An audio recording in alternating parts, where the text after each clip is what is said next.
શું ખરેખર 1 ઓગસ્ટ પછી વૃશ્ચિક રાશિના જાતકોના જીવનમાં એવો સમય શરૂ થવાનો છે કે જ્યાં વર્ષોથી અટકેલા કામો અચાનક ઝડપથી આગળ વધવા લાગશે?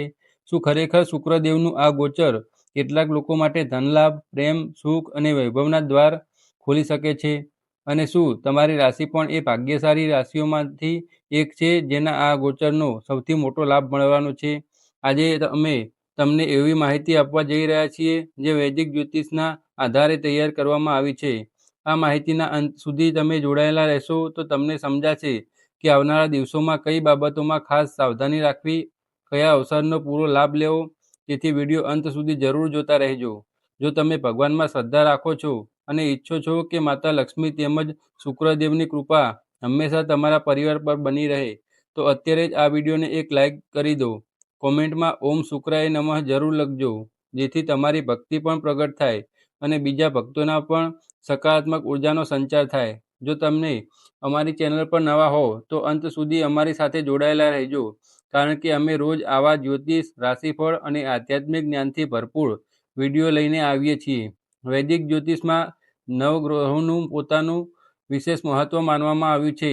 દરેક ગ્રહ જીવનના અલગ અલગ ક્ષેત્રનો પ્રભાવિત કરે છે. કોઈ ગ્રહ માન સન્માન આપે છે, કોઈ બુદ્ધિ આપે છે, કોઈ પરાક્રમ વધારે છે, તો કોઈ ધન અને વૈભવનું સુખ આપે છે. આ તમામ ગ્રહોમાં શુક્રદેવને સુખ, વૈભવ, પ્રેમ, વૈવાહિક જીવન, ભૌતિક સુખ સગવડ અને વૈભવી જીવનના કારક ગ્રહ તરીકે ઓળખવામાં આવે છે. જ્યારે પણ શુક્ર પોતાની રાશિ બદલે છે ત્યારે તેની અસર માત્ર એક વ્યક્તિ પર જ નહીં, પરંતુ સમગ્ર સમાજ, વેપાર, અર્થવ્યવસ્થા અને વિવિધ રાશિઓના જાતકોના જીવન પર પણ જોવા મળે છે. પંચાંગના ગણિત અનુસાર 1 ઓગસ્ટ 2026ના રોજ સવારે 9:33 શુક્ર સૂર્યની રાશિ સિંહમાંથી નીકળી બુધની રાશિ કન્યામાં પ્રવેશ કરશે. આ ગોચર 2 સપ્ટેમ્બર 2026 સુધી ચાલુ રહેશે, પરંતુ દરેક વ્યક્તિ માટે તેનું પરિણામ એક સરખું હોતું નથી. વ્યક્તિની જન્મકુંડળી, દશા, અંતદશા અને અન્ય ગ્રહોની સ્થિતિને આધારે પરિણામોમાં ફેરફાર થઈ શકે છે. તેમ છતાં કેટલીક રાશિઓ માટે આ ગોચર ખૂબ જ શુભ સંકેતો લઈને આવે છે. ખાસ કરીને વૃશ્ચિક રાશિના જાતકો માટે આ સમય ઘણી નવી આશાઓ અને નવી તકો લઈને આવી શકે છે. વૃશ્ચિક રાશિના સ્વામી મંગળ છે અને મંગળની ઉર્જા સાહસ, આત્મવિશ્વાસ અને સંઘર્ષનું પ્રતીક છે. છેલ્લા કેટલાક સમયથી ઘણા વૃશ્ચિક રાશિના લોકોને પોતાના જીવનમાં આર્થિક, માનસિક અથવા પારિવારિક પડકારોમાંથી પસાર થઈ રહ્યો હોઈ શકે છે. ઘણા લોકો એવા હશે જેમણે ખૂબ મહેનત કરી હશે, પરંતુ પરિણામ તેમની અપેક્ષા મુજબ મળ્યા નહીં. કેટલાક લોકોના પૈસા અટવાયેલા હશે, તો કેટલાક લોકોને કોઈ મહત્વનો નિર્ણય લાંબા સમયથી અટકી ગયો હશે. પરંતુ હવે શુક્રનું આ ગોચર ધીમે ધીમે પરિસ્થિતિઓમાં સકારાત્મક ફેરફાર લાવવાનું શરૂ કરી શકે છે. જ્યોતિષશાસ્ત્ર જણાવે છે કે જ્યારે શુક્ર શુભ પ્રભાવ આપે છે ત્યારે વ્યક્તિના જીવનમાં માત્ર ધન જ નહીં, પરંતુ માનસિક શાંતિ, સારા સંબંધો અને જીવનનો આનંદ પણ વધવા લાગે છે. વૃશ્ચિક રાશિના ઘણા જાતકો લાંબા સમયથી જે કામ માટે રાહત જોવી પડતી હતી તેમાં હવે ગતિ જોવા મળી શકે છે. જો તમે કોઈ નવું કામ શરૂ કરવાની યોજના બનાવી રહ્યા છો અથવા કોઈ રોકાણનું પરિણામ મળવાની રાહ જોઈ રહ્યા છો, તો આ સમય તમને આશાવાદી બનાવી શકે છે. જોકે દરેક નિર્ણય સમજદારીથી લેવો ખૂબ જરૂરી રહેશે. ઘણા લોકો મનમાં એક પ્રશ્ન હશે કે શું ખરેખર અટકેલા પૈસા પાછા મળી શકે? જ્યોતિષીય સંકેતો મુજબ એવા યોગ બની રહ્યા છે કે કેટલાક જાતકોને જૂના રોકાણ, મિલકત, વેપાર અથવા અન્ય કોઈ ક્ષેત્રમાં લાભ મળવાની શક્યતા વધી શકે છે. જો એ આને નિશ્ચિત ભવિષ્યવાણી તરીકે નહીં, પરંતુ જ્યોતિષીય સંભાવના તરીકે સમજવી જોઈએ. યોગ્ય આયોજન, મહેનત અને સમજદારી સાથે લેવામાં આવેલા નિર્ણયો આ સમયને વધુ લાભદાયી બનાવી શકે છે. આ સમય દરમિયાન તમારા વ્યક્તિત્વમાં પણ એક અલગ જ આકર્ષણ જોવા મળી શકે છે. લોકો તમારી વાતોને વધુ મહત્વ આપશે. પરિવારના સભ્યો સાથેના સંબંધોમાં મીઠાશ વધી શકે છે. ઘણા સમયથી ચાલી રહેલા મતભેદો ધીમે ધીમે દૂર થવાની શરૂઆત થઈ શકે છે. ખાસ કરીને જો તમે તમારા સંબંધોમાં ધીરજ અને સમજણ રાખશો તો પરિસ્થિતિ વધુ સારી બનતી જોવા મળશે. પ્રેમ સંબંધમાં પણ વિશ્વાસ વધારવાનો આ યોગ્ય સમય બની શકે છે. પરંતુ મિત્રો, યાદ રાખજો કે જ્યોતિષ આપણને સંકેત આપે છે, સફળતા માટેનો માર્ગ બતાવે છે, પરંતુ અંતિમ પરિણામ આપણા કર્મ, નિર્ણય અને પ્રયત્ન પર જ આધાર રાખે છે. એટલે માત્ર શુભ સમય આવી રહ્યો છે એટલા માટે બેદરકાર ન બનવું. મહેનત, સકારાત્મક વિચારસરણી અને ભગવાન પ્રત્યેની શ્રદ્ધા સાથે આગળ વધશો તો શુભ યોગનો લાભ વધુ સારી રીતે મેળવી શકશો. શુક્રદેવનું કન્યા રાશિમાં ગોચર વૃશ્ચિક રાશિના ઘણા જાતકો માટે શુભ સંકેતો લઈને આવી રહ્યું છે. હવે વાત કરીએ જીવનમાં એવા મહત્વના ક્ષેત્રોની જ્યાં આ ગોચરની અસર સૌથી વધુ અનુભવાઈ શકે છે. સૌથી પહેલાં જો ધન અને આર્થિક સ્થિતિની વાત કરીએ તો છેલ્લા ઘણા મહિનાઓમાંથી જે લોકોની પૈસાની તંગી, ઉધારી અથવા અટકેલા નાણાંને લઈને ચિંતિત હતા, તેમના માટે હવે રાહતના સંકેતો જોવા મળી શકે છે. ઘણા લોકોને કોઈ જૂના રોકાણમાંથી લાભ મળી શકે છે. જો તમે જમીન, મકાન અને શેરબજાર, સોના ચાંદી અથવા અન્ય કોઈ લાંબા ગાળાના રોકાણમાં પૈસા લગાવ્યા હશે તો તેમાંથી સારા સમાચાર મળવાની શક્યતા વધી શકે છે. જોકે કોઈ પણ નવું રોકાણ કરતા પહેલા અનુભવી વ્યક્તિની સલાહ લેવી જરૂરી રહેશે. જે લોકો વેપાર સાથે જોડાયેલા છે તેમના માટે પણ આ સમય નવા ગ્રાહકો અને નવા ઓર્ડર લઈને આવી શકે છે.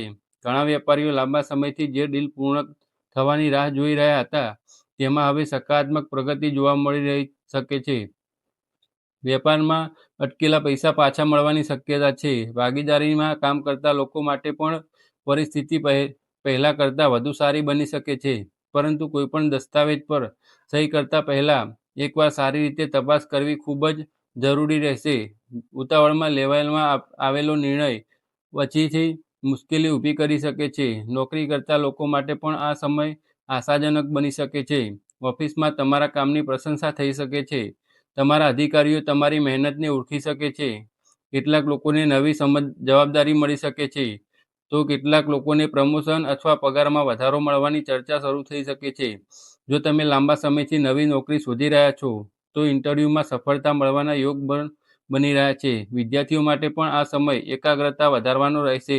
જો તમે સ્પર્ધાત્મક પરીક્ષાની તૈયારી કરી રહ્યા છો તો સતત મહેનત ચાલુ રાખજો.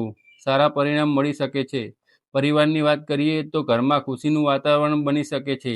પરિવારના સભ્યો વચ્ચે લાંબા સમયથી ચાલી રહેલી ગેરસમજો દૂર થવાની શક્યતા છે. જો કોઈ શુભ કાર્યની યોજના બની રહી હોય, જેમ કે લગ્ન, સગાઈ, ઘર ખરીદવું અથવા કોઈ ધાર્મિક કાર્યક્રમનું આયોજન કરવું હોય તો તેમાં માટે પણ આ સમય અનુકૂળ બની શકે છે. માતા પિતાનો આશીર્વાદ મળશે અને પરિવારમાં વડીલોનો તરફથી મહત્વપૂર્ણ માર્ગદર્શન પણ મળી શકે છે. પરિવાર સાથે વિતાવેલો આ સમય તમને માનસિક શાંતિ આપશે. હવે વાત કરીએ પ્રેમ જીવનની. શુક્ર પ્રેમ અને સંબંધોના કારક ગ્રહ હોવાથી તેની અસર સૌથી વધુ આ ક્ષેત્રમાં જોવા મળે છે. જો તમે કોઈને મનથી પ્રેમ કરો છો પરંતુ હજુ સુધી તમારી લાગણી વ્યક્ત કરી શક્યા નથી તો યોગ્ય સમય અને યોગ્ય શબ્દોની પસંદગી સાથે આગળ વધશો તો સકારાત્મક પ્રતિસાદ મળવાની શક્યતા વધી શકે છે. જે લોકો પહેલેથી જ પ્રેમ સંબંધમાં છે તેમના સંબંધોમાં વિશ્વાસ અને નજીકતા વધશે. નાની મોટી ગેરસમજ દૂર થઈ શકે છે અને બંને વચ્ચે સારો તાલમેલ જોવા મળશે. વિવાહિત જીવન જીવતા લોકો માટે પણ જીવનસાથી સાથેના સંબંધોમાં મીઠાશ વધી શકે છે. એકબીજાને સમય આપવાની સંબંધ વધુ મજબૂત બનશે. પરંતુ આ શુભ સમય દરમિયાન એક વાતનું ખાસ ધ્યાન રાખવું જરૂરી રહેશે. શુક્ર ભલે શુભ ફળ આપતો હોય પરંતુ કન્યા રાશિમાં હોવાથી ખર્ચ પણ વધારી શકે છે. કેટલીક વાર વ્યક્તિ પોતાની આવક કરતાં વધુ ખર્ચ કરવા લાગે છે. વૈભવી વસ્તુઓ ખરીદવાની ઈચ્છા વધી શકે છે. જો તમે બજેટ બનાવ્યા વગર ખર્ચ કરશો તો પછીની મુશ્કેલી આવી શકે છે. તેથી આવક અને ખર્ચ વચ્ચે સંતુલન જાળવવું ખૂબ જ જરૂરી રહેશે. બચત પર ધ્યાન આપશો તો ભવિષ્યમાં તેનો મોટો લાભ મળશે. આ સમય દરમિયાન કેટલાક લોકોને અચાનક મુસાફરી કરવાની તક મળી શકે છે. આ મુસાફરી નોકરી, વેપાર અથવા ધાર્મિક કારણોસર હોઈ શકે છે. જો મુસાફરીનું આયોજન કરો છો તો જરૂરી દસ્તાવેજો અને આયોજન પહેલેથી જ તૈયાર રાખજો. યોગ્ય આયોજન સાથે કરવામાં આવેલી મુસાફરી લાભદાયી સાબિત થઈ શકે છે.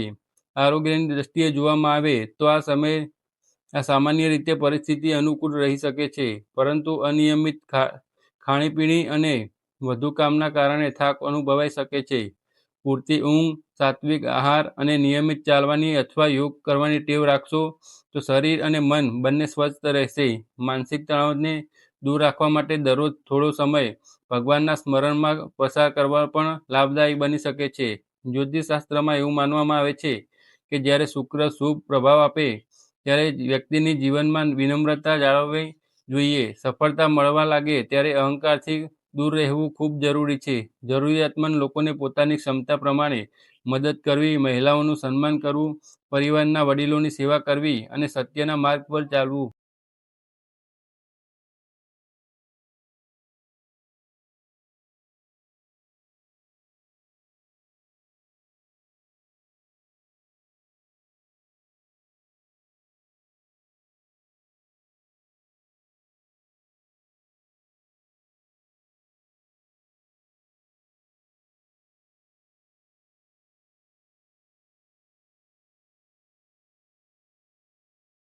આ બધા સારા કર્મો શુભ ફળમાં વધારો કરે છે. ભગવાન પર વિશ્વાસ રાખીને સારા કર્મ કરનાર વ્યક્તિને સમય પણ સાથ આપે છે. હવે સૌથી મહત્વની વાત હજુ બાકી છે. ઘણા વૃશ્ચિક રાશિના જાતકોના મનમાં પ્રશ્ન હશે કે આ ગોચર દરમિયાન કયો ખાસ ઉપાય કરવાથી શુક્રદેવની કૃપા વધુ સારી રીતે પ્રાપ્ત થઈ શકે, તેમજ કઈ ભૂલો કરવાથી બચવું જોઈએ, તેથી મળતા શુભ ફળમાં કોઈ ઘટાડો ન આવે. આ સાથે જ અમે તમને જણાવીશું કે ઓગસ્ટ મહિનાના કયા દિવસો તમારા માટે સૌથી વધુ શુભ બની શકે છે અને કઈ તક તમારા જીવનની નવી દિશા બદલી શકે છે. જો તમે હજુ સુધી આ વિડીયોને લાઈક નથી કર્યો તો અત્યારે જ લાઈક કરી દો અને કોમેન્ટમાં ઓમ શુક્રાય નમઃ જરૂર લખજો. તમારી આસ્થા અને વિશ્વાસ જ તમારા જીવનમાં સકારાત્મક ઉર્જા લાવે છે.